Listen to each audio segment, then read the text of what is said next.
Hey Podcorners, how are you today? Hey Sammy, how are you today? Yeah. Yeah. I'm sitting here with a cup of tea. I'm actually feeling a bit jaded today, a bit tired. Yeah, Are it's you? very early. It's very, well, it's not that early, is It's it? 10:15. It's 10:15 in the morning in the UK. That is quite early, actually, Yeah. Jesus. But I got woken up really early this morning. And so I'm in one of those kind of, let's get up, let's get started, let's make this day happen, Everyone come else is like, on. Oh, yeah. Although you actually woke up of your own accord, yeah. of your own accord, yeah. Came down, got your breakfast, that sort of thing. Right, what are we talking about? I feel also like I've really missed the cinema this week. Yeah. Like, Yeah. if I don't go to the cinema once a week, I don't know, I feel like a letdown to the world. Do you know what I mean? Well, hopefully next week we're going to be able to see some good stuff. Yeah, So- and I'm actually changing my mind on the Jurassic Park film because part of me is kind of thinking, yes, it might be a bit, has been done before, but should we just do it, you know? It's Jurassic Park. It's about dinosaurs. What could be so bad? I don't know, maybe we should go see it. All right, well, maybe we should discuss that one at some point. Anyway, this week we are going to discuss two older films. One is from, did we say 2012? Yeah. The Master, directed by Paul Thomas Anderson, which came off of the back of us watching Punch Drunk Love the week before. And Which then came off the back of you seeing the final 30 minutes of Boogie Nights. Oh, yes. Okay, and I really, really did think Boogie Nights looked like a good film. Not just because of what happened in the final scene. Yeah. But yeah, it looked like a really good film. So I was a bit like, okay, this might be a director I like. So yeah, we'll talk about The Master. And maybe a bit Punch Drunk Love as well. And we'll throw in a bit of Punch Drunk Love. And of course, you can throw in a bit of Boogie Nights because you're starting to understand the director now. I can also, because I've seen 6 of his films now. Okay. So I've got 3 more. And just to put it out there, Sam is loving this director, aren't you? Is he like your I don't know why I only got into him so late, because I think I watched There Will Be Blood in like December last year. Was There Will Be Blood as well? Oh, I didn't realise that. Okay. And then I sort of did like Licorice Pizza and Punch Drunk Love this year. Okay. He did Licorice Pizza as well. Yeah. See, I didn't get on with that. Interesting. All right, hold these thoughts. We'll hold him. And then the second film we're going to do is a bit of a random one, but we decided with the up and coming new Superman film that we'd go back to 1978 and watch the original Superman. We have some thoughts on that. We have some thoughts on it, and actually just to say, I was kind of driven to watch it because I had recently watched the Superman documentary, the Christopher Reeve documentary, and thought it was brilliantly done and just brought back lots of fond childhood memories for me because Superman was an absolute classic for me growing up. Probably one of the only films that was available to watch, that, Mary Poppins and a couple of others. So I was keen to watch it, but we will talk through some of our thoughts on that as well. So, Sammy, The Master, tell me all about it. Ooh, I sound like the one out of the Moulin Rouge, don't I? Which you know, the creepy kind of Jim Broadbent character. Oh, yeah. Oh, no, I don't sound like him. I sound like the creepy one with the... Prince guy. Yeah, the rich guy. Tell me all about it. Sorry, I hardly remember that film. Oh, yeah, you've blocked it, haven't you? Anyway, for anyone that loves Moulin Rouge, I was trying to channel my inner... gingerhead guy from the Moulin Rouge.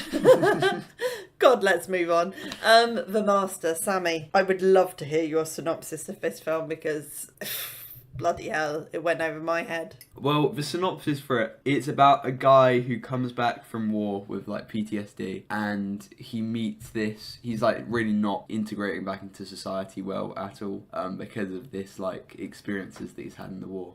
Joaquin Phoenix, yep. And so he finds this guy played by Philip Seymour Hoffman, and this guy has like this religion, and he sort of gets sucked into this like community. That's the only way I can really describe it without giving it away. Sounds pretty dull. Oh yeah. On description, you dragged me into it by saying, "Ooh, it's about Scientology. Might be quite interesting." It kind of is. And I was like, "Yeah, okay, all right." God, I found this film really difficult. I've got to say, like, I can see everything about it being a masterpiece.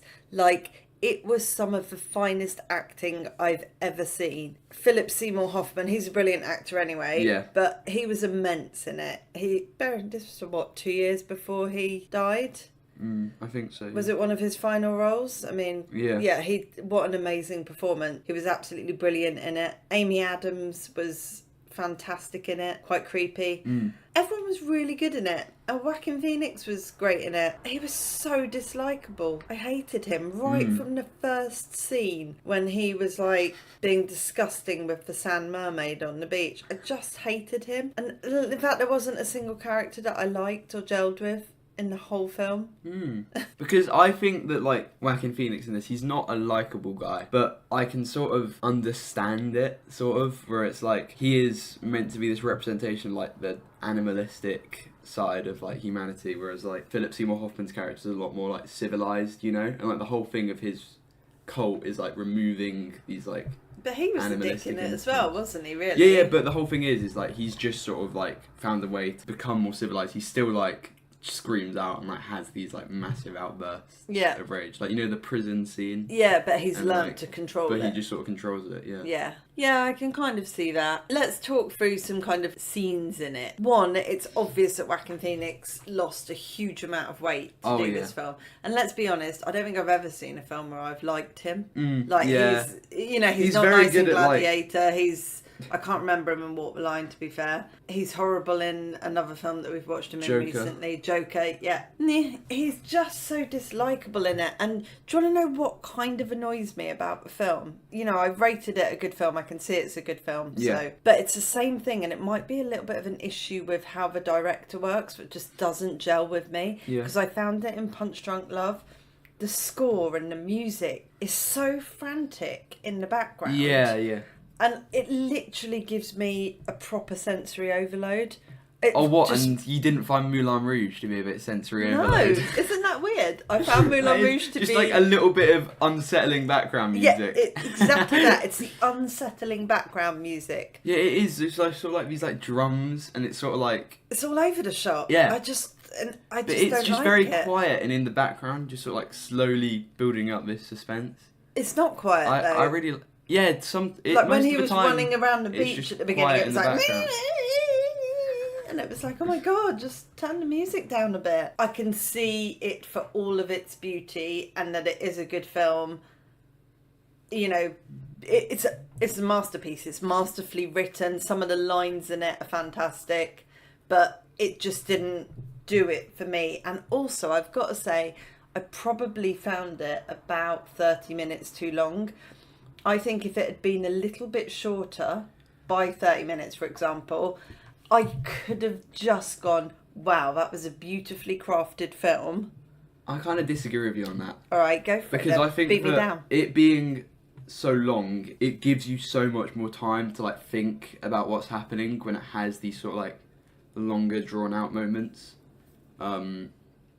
Like that whole montage of him like getting back into the cult, sort of, where he has to like walk back and forth, and like it slows the pace down to a halt, but it just Sorry, sort of, is like, that when he's in the room with everyone watching him and he's just walking? What was the point of that? They were testing out his like PTSD, I think, because they're like seeing how he reacts. Yeah. It was just really creepy. It was a lot to think about, basically. Yeah. God, you're so deep and thoughtful, aren't you? I was just a bit like, could they just chop this bit out? It's got no meaning. And you're like, that was like loads of time to think things through, Mum. Okay, funniest scene. What? Was when he visualised everyone in the room at the party naked. It's the one scene that my brother came down to watch. It's always the way whenever we're watching a film. And if Charlie is not watching it with us, you can guarantee that he'll walk into the room at probably the most inappropriate time that you don't want him to walk into the room. Now, given this film's only a 15, generally I don't have a problem with any 15s, but yeah, this scene was when they were all like totally stark naked. Again, I don't particularly have a problem with it, but it was just the fact that how do I talk about this? The women's... I've just seen a forest, is what basically, I recall yeah. say. Charlie walked in, looked at the screen, saw a load of women naked with very full-on, what can only be described as 1980s type pubic regions, and Charlie was like, oh my god, I've just seen a forest, my eyes. So that was kind of amusing. Yeah, that was an odd scene though, wasn't it? I mean, it was like his imagination. It was his imagination. So there's a nice party happening, everyone's really well dressed, and then all of a sudden, Joaquin Phoenix, who is just a little bit unhinged, disjointed, A little bit. starts seeing everybody totally naked, and it's just a bit... Ugh. Ugh. He's just creepy. He's a weird guy. He's weird. He's creepy. Yeah, there's nothing about him that I liked. Sorry, I know you had like... Yeah, I didn't like him either, but I think that it's like he's sympathetic in a way where it's like he's obviously had this like horrifying experience just being trapped on this island with nothing but men for like years in the war. And it's obviously that he's had this like girlfriend who he had to leave for the war, and and she's gone off and carried on her life. Yeah, that is tough. I mean, what score would I give this? I think I'd probably have to go with a 7.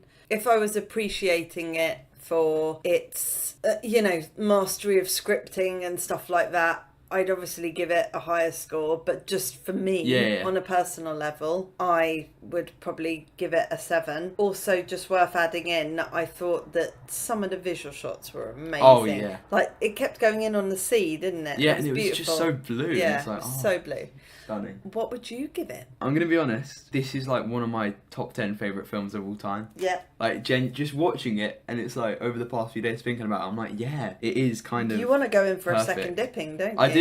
I'm having the same feeling as I did when I first watched The Brutalist, where it's like, I want to go watch it again. Do you want to know what? It reminded me a bit of The Brutalist in its definitely. kind of slow... And it's that same kind of like core relationship between Adrian Brody and Guy Pearce. Yeah, and that's a good point that you made, actually. And Philip Seymour Hoffman. Like, actually, if Philip Seymour Hoffman had still been here, he would have really played Guy Pearce's role in The Brutalist really well. I mean, I think Guy Pearce did quite a good job in The Brutalist. Yeah, to be fair. I know quite a few people are quite mixed about that. Really? Though. But yeah, I thought it was he like did a universally praised performance. Okay, maybe one person that I spoke to.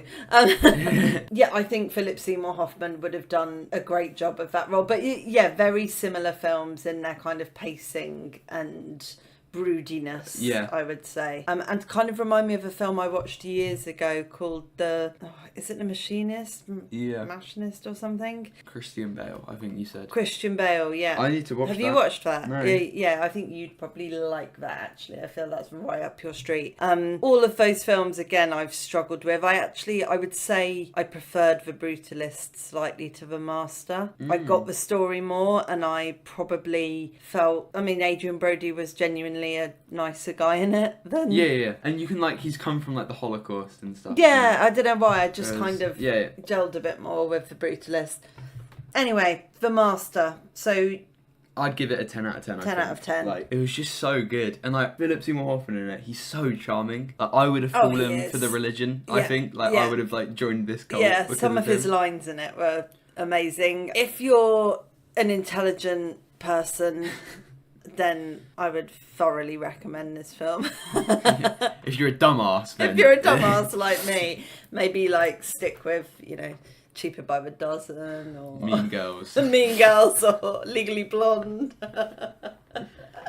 But yeah, I mean, I watched it and I could see the appeal of it. Are we done talking about this masterpiece? I feel like you could write like an essay on it. Oh yeah, I still haven't even talked about my favourite scene yet. Oh, go on then, give us your favourite scene. So when they're in like this party and the guy's sort of like questioning what Philip Seymour Hoffman is saying. Oh yeah, that's brilliant. I just love that because it's like this is the first time where he sort of like lashes out. And like has a bit of like gets like shouts and gets really angry and it's like, oh, maybe this guy isn't all that he cracked up to be. Yeah, so basically a bit of a random stranger at the party starts questioning Philip Seymour Hoffman's religion and the cult that he's leading. And actually up until then you always see Philip Seymour Hoffman as the kind of like powerful, very powerful, calm nice guy, calm. But yeah, he lashes out a bit and again, it is superb. Yeah. Philip Seymour Hoffman at his best. and then doesn't Joaquin Phoenix just from the sidelines just throw throws like an apple at an the apple guy. at the guy or something? And he goes, Freddy, no, don't do that. Yeah, like he's a lapdog. Like he's a little dog. Yeah, that's like a really interesting way of looking at the film, where it's like, yeah, he's like a pet. dog and he's like a pet. He's like, you have to like go away by yourself now. It kind of, that relationship at that point reminded me of the one out of Dirty Rotten Scoundrels between Freddie and the one that Michael Caine played. You know, they had that kind of weird relationship where I can't really remember Dirty Rotten Scoundrels. Oh, you need to I need to rewatch it. Basically, Michael Caine was the dominant character when they were putting on this act, and Freddie was supposed to be playing the kind of dim younger brother. Rupert. Yeah, Rupert, that's it. So it kind of reminded me of that a bit. That was a great scene, actually. There are some really good pull-out moments in it. There are also some good faces in there. Like, obviously, Amy Adams plays Philip Seymour Hoffman's wife. Yeah. What's the other guy who I really like in it? He didn't have much of a role, to be Jesse fair. Plemons? Yeah, he didn't... He was really good. Well, he sort of was the main reason why Joaquin Phoenix's character started to like not like Philip Seymour Hoffman's character as much, because he sort of tells him, look, he's all just making it up. Yeah. And that's the sort of like first bit of doubt that Joaquin Phoenix has. And he was genuinely quite a nice guy, wasn't he? Yeah. And was quite kind to Joaquin Phoenix's characters. But yeah, he did a good job in it. I mean, also very, I would say, early in Rami Malek's career, because he's got a very small part in it. But I imagine he was quite young then, wasn't he? No. Yeah. Because it was pre-Bohemian Rhapsody, I think. So, and that other weird TV show that he did that I couldn't get on with. I can't remember, what was that TV show called? Something about a robot. It was really quite odd. Watched like the first couple of eps. And it just didn't work for me. Mr. Robot. Mr. Robot, that's it. No, I really gelled with this film very well. Okay, how long will you leave until you watch it again, do you reckon? A couple months probably, and then I'll go back. Jeez, God, I'll probably be out that night, sorry. Right, let's move on. Superman, yeah. Well, let's take ourselves back to 1978. When Superman hit our screens. You weren't around, Sammy. You weren't either. You were a glint in someone's eye. I was also a glint in someone's eye, due to be born the following year. Okay, so when we all said we were going to watch Superman last night, I was a bit like, oh God, it's 8:30. I really just want to... This film's 2.5 hours Yeah, this film's 2.5 hours. I really just want to kick back and go to bed early, because we'd had a big family barbecue during the day with all of the rellies, which was lovely. But yeah, I was kind of thinking like I was just going to watch... I can't watch I was just going to watch like an episode of Friends and go to bed. So anyway, we've got it on. Oh my Christ. It's so boring!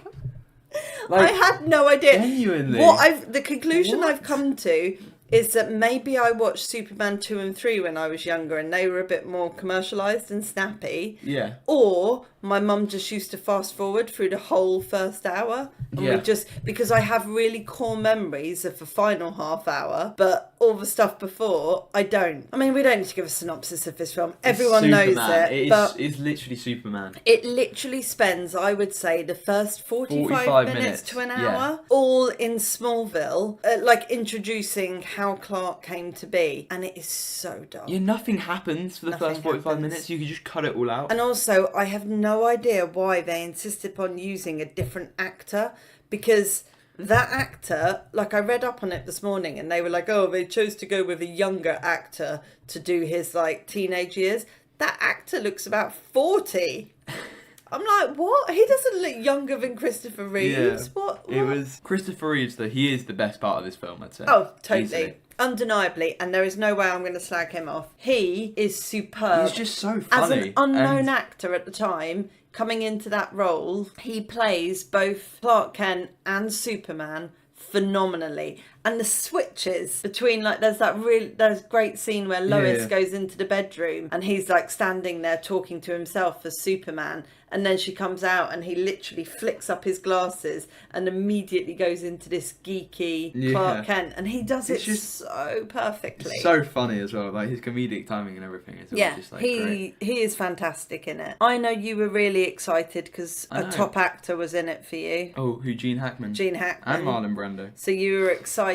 I mean, you knew Marlon Brando was a bit part, but you were excited to see Gene Hackman. What did you make of Gene? He's so underused. He's great in it. Like, he's he's really funny, Yeah. and But he's barely got a role. Does he come back in the other films? I think so. Yeah, okay. But he's just not in it enough. But no one's he's in so it enough. underutilised. To be Because it fair- spends an hour on the first. Yeah, no one's. Even Christopher Reeves is He's only not in it is enough. only Like, in it I for can't half think of it. of that many memorable scenes of Christopher Reeves actually acting. Like when he is, he's doing a great job. But there's just like, it feels like it was so boring, but it also feels like there wasn't enough of it, which is so weird. Well, I think your point was spot on, which is literally the last 30 minutes. So when he's like, Saving stopping the the world missiles, and- saving yeah. the world. Oh my God, that's great action. Yeah, I mean, that's yes, awesome. it's from the 1970s, 1980s. It's not amazing in terms of The CGI and stuff. CGI, but I don't care. we don't It's care. still awesome. Yeah, like But well, they it's all crammed it practical as into well because like the 30 dam minutes. bursting out of the water and stuff. It looks great. That's awesome. Yeah. But they cram it into 30 minutes and then we Mm. had to sit through all that shite at the beginning. Yeah, what I would have done is I would have done like 20 minutes of the intro and then like hour and 30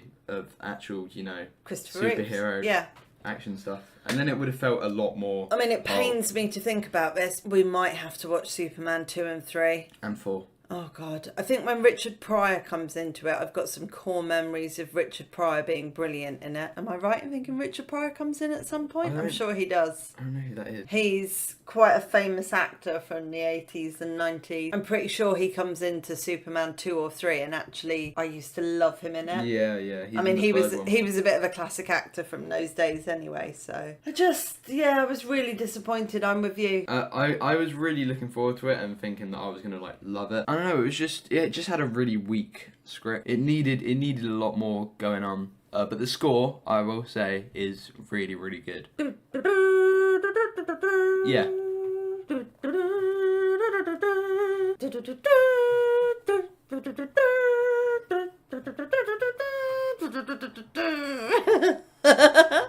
Yes, Sammy has literally just buried his head. Like, oh my God, I hate her.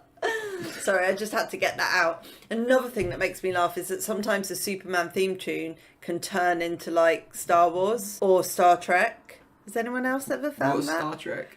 Oh, do you not remember Star Trek? No. Oh my God. No, It's I like know a what it really... is. But what does the music for it go like? Oh, I don't know. What does the music for Star Wars go like though? What, like the main one? Yeah. But that's like Superman. Maybe. What's Superman go like again? Oh God, I told you they all merge into one. Honestly, I've always had an issue. Like if I play you the Star Trek music later on, in fact, put Star Trek into your phone, just play it. The Star Trek music also sounds like Superman and Star Wars. Alright. Honestly, and then like in my head, they all kind of merge into one. Oh well, they're all by John Williams, I think. Ah, okay. I'm not saying that John Williams is unoriginal. What's this? Okay, this is just Star Wars. Like, Yeah. No, that was Superman. Oh no, that Oh. was Star Wars. Yeah. Star No, Trek. what is that? Is that Star Trek or Star That's Wars? Star Oh God, I'm Wars. so confused. We've really. I'm so confused. This is Star Trek. Oh, is this?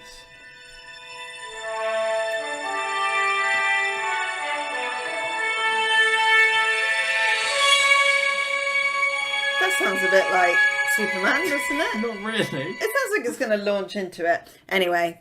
Go on, Maybe- what a side tangent. Yeah, what a side tangent. Another great side tangent that we had during the movie, which really made me laugh, referencing one of our Kill favourite Bill. directors, Quentin Tarantino, was the Kill Bill conversation. Sammy, do you want to run us through it? So the reason why Superman is the greatest superhero is because his alter ego is Clark Kent, but he is actually Superman, And that's different to Spider-Man. who and... is actually Peter Parker, Yeah. but just pretends to be Yeah. Spider-Man. And what was hysterical about this is your dad started He reciting just- this he back said to it us during the film. Like it was this mythical genius quote, and it's just like, dude. And we all basically shat on him from such a great height, didn't we? We were like, oh, shut up. No one cares. I mean, who cares? Whether No he's one. Peter Parker or Clark Kent first. I don't know. I mean, I get it. Of course I get it. So Superman was born Superman. Yeah. And then he reassigned to become Clark Kent. Yeah, his Whereas, alter ego. His alter ego. Whereas Peter Parker was born Peter Parker and he discovers his powers because he gets bitten by a spider. Yeah.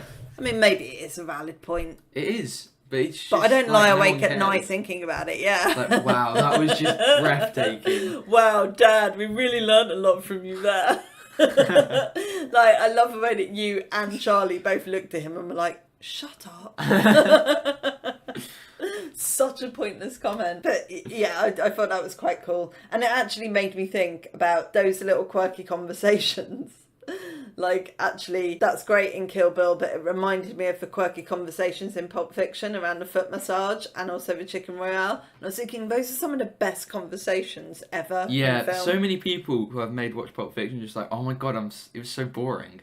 What? Yeah, everyone thinks it's boring. I don't know how. Young because it's like, teenage boys. That there's don't a lot of understand things you can anything. criticise Pulp Fiction for, but It's not not boring. Yeah, I don't know. Maybe we'll I have to... actually think that's people who are probably a bit too young for it, if I'm being honest with you. I guess it's just like, if you don't like the dialogue, then that's like the whole film. So. I remember my boyfriend at the time went to see it at the cinema and he was older than me. It was an 18. And so then when it came out on DVD, he bought it, or video probably back in those days, and we watched it. And I've got to say, I didn't really like it or get it. One, I found the violence a bit too much, and I don't like the rape scene in it. But I just didn't get any of the conversation or the dialect or the jokes particularly.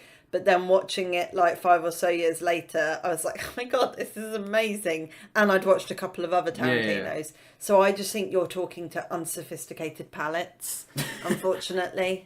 No offence to Sammy's friends. Big shout out to them because they are really nice lads. But yeah, I just don't quite think they've got it. Because how can you not think... That was a massive tangent we just went on. Yeah, but how can you not think Samuel L. Jackson and John Travolta's conversations are... Shit, man, I shot Marvin in the face. Yeah, oh my God.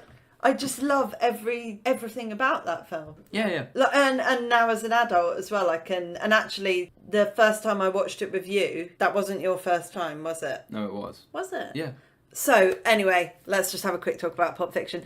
So I really teed it up to Sam, and admit here, Sam was way too young to be watching it. How old were you? 13. 13 or 14, but he really, really wanted to watch it and had pestered me. I don't know why.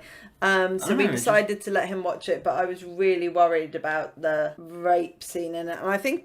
And some of the violence, and I think I'd really built it up in my head as well as being really awful. And it's not that bad. Don't get me wrong, it is awful, but it's not as graphic as, like, they do pan away a lot, don't they? And oh yeah, or like the blood will splatter from off screen. Exactly. So it's not horrific and graphic, but it's just a superb film. And actually watching it again, sort of as an older person, I was like, God, this reigns supreme. Good on you, Quentin. Good on you. Hey, we should do like a Quentin Tarantino special. Yeah, because I've seen all of them now. Yeah, so. You're a massive Tarantino fan, aren't you? So yeah. Right, I think we probably need to give Superman a rating. How is this? Welcome to the minds of Stella and Sammy, where we just go off in random tangents. Superman, I'd give it a low 6. Low 6. Not a fan. Yeah, me too. God's sake, yeah. How? What a shame. Are we going to go and see the new Superman film? Okay. Next week, I think that's what we should be talking about. Yeah, part of me feels a bit like, I'm done with that story now. It's a different enough story, I think. Okay. All right, let's see whether it comes... When's it due out? This Friday. Oh, okay. So it's not bad. Could be soon. We could be going to see it. Whoop, whoop. Right, Podcorners. We will see you. When will we see them? Next week. Next week. Have great weeks. Bye. Bye.